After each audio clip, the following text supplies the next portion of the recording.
तारीख थी 24 नवंबर सन 1971। अमेरिका में थैंक्सगिविंग से ठीक एक दिन पहले का दिन। एयरपोर्ट पर भीड़ थी, लोग अपने परिवारों से मिलने के लिए सफ़र कर रहे थे। उसी भीड़ में एक ऐसा आदमी भी था जो इतिहास बनाने वाला था।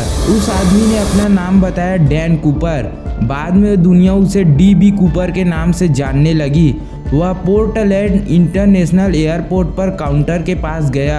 उसने कैश में एक वन वे टिकट खरीदा। फ्लाइट थी बोइंग 727 पोर्टलैंड से सेटल तक। उस समय टिकट खरीदने के लिए कोई आईडी चेक नहीं होती थी, बस पैसे दो और बोर्डिंग पास लो। यही सिस्टम उस दिन उसकी सबसे बड़ी ताकत बन गया।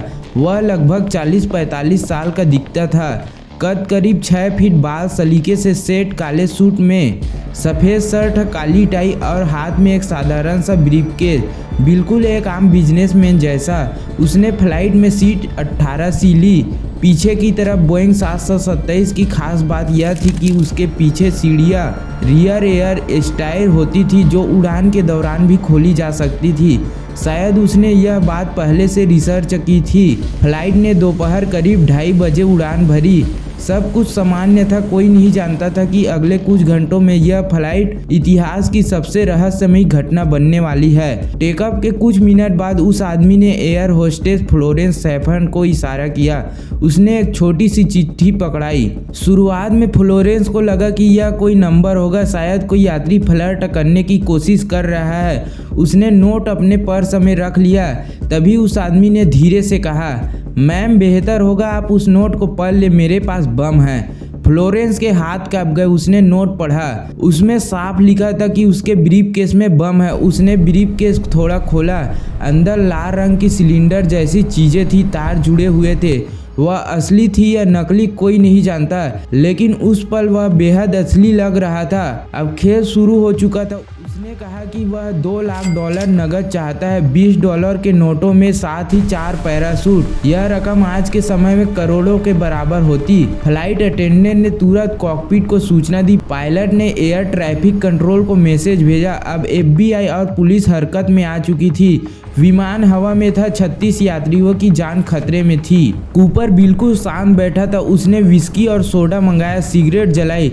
वह किसी घबराए हुए अपराधी जैसा नहीं लग रहा था। उसकी आवाज़ धीमी लेकिन आत्मविश्वास से भरी थी। उसने कोई जल्दबाजी नहीं दिखाई। उसने साफ कहा, जब हम सेटल पहुंचेंगे पैसे और पैराशूट तैयार होने चाहिए। सेटल एयरपोर्ट पर पुलिस और FBI ने तुरंत व्यवस्था शुरू कर दी। बैंक से $2 लाख इकट्ठा किए गए। हर नोट सीरियल नंबर नोट किया गया। फ्लाइट को हवा में ही चक्कर लगवाया गया ताकि जमीन पर तैयारी पूरी हो सके।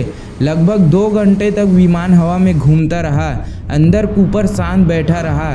शाम करीब 5:45 बजे विमान सेटल में लैंड हुआ। रनवे पर अंधेरा था। विमान को दूर पार्क किया गया। पैसे और 4 पैराशूट विमान तक पहुंचाए गए। कूपर ने पहले पैसे चेक किए। वह बेहद व्यवस्थित तरीके से काम कर रहा था। उसने यात्रियों को रिहा करने की अनुमति दी। 36 यात्री सुरक्षित बाहर आ गए। अब विमान में सिर्फ पायलट, को पायलट, फ्लाइट इंजीनियर और एक फ्लाइट अटेंडेंट रह गए। उसने नया आदेश दिया, विमान को मैक्सिको सिटी की ओर उड़ाया जाए, लेकिन उसने शर्त अभी रखी, विमान 10,000 फीट की ऊंचाई पर उड़ना चाहिए, स्पीड कम रखी जाए और पीछे की सीढ़ियां तैयार रखी जाए। यह मांग अजीब थी, लेकिन बोइंग 727 में यह संभव था। FBI को अब समझ आ गया था, वह कूदने की योजना बना रहा है। रात गहरा चुकी थी, बारिश हो रही थी, मौसम ठंडा था।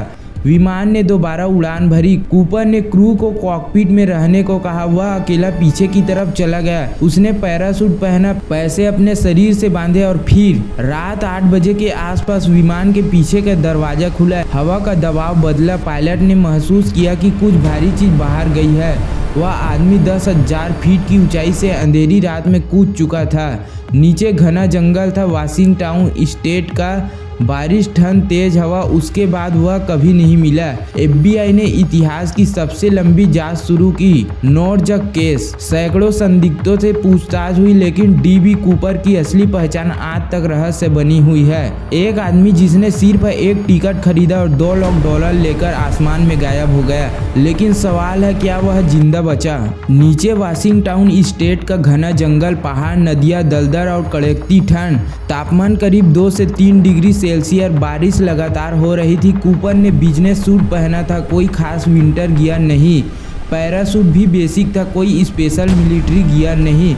इतनी ऊंचाई से कूदना, वो भी रात में बिना स्पष्ट लैंडिंग पॉइंट के, आत्महत्या जैसा था। लेकिन क्या वह इतना मूर्ख था या फिर वह पैराटूपर था? क्या उसे हवा की दिशा, जमीन की बनावट और जंगल का ज्ञान था? जैसे ही विमान रेनो नेवाडा में लैंड हुई, FBI ने जांच शुरू कर दी। हजारों एजेंट लगाए गए, जंगलों में सर्च ऑपरेशन चला, हेलीकॉप्टर, सैनिक, खोजी कुत्ते सब लगाए गए, लेकिन न तो कोई शव मिला, न पैराशूट, न पैसे। बस एक टाई मिली, काली क्लिप ऑन टाई। उस टाई से DNA निकलने की कोशिश की गई, लेकिन सन 1971 की टेक्नोलॉजी सीमित थी। साल 1980 एक 8 साल का बच्चा ब्रेन डैमेज रिवर के किनारे खेल रहा था। उसे रेत में दबे हुए कुछ नोट मिले। जब जांच शुरू हुई तो पता चला वे वही $20 के नोट थे जिनके सीरियल नंबर FBI ने रिकॉर्ड किए थे।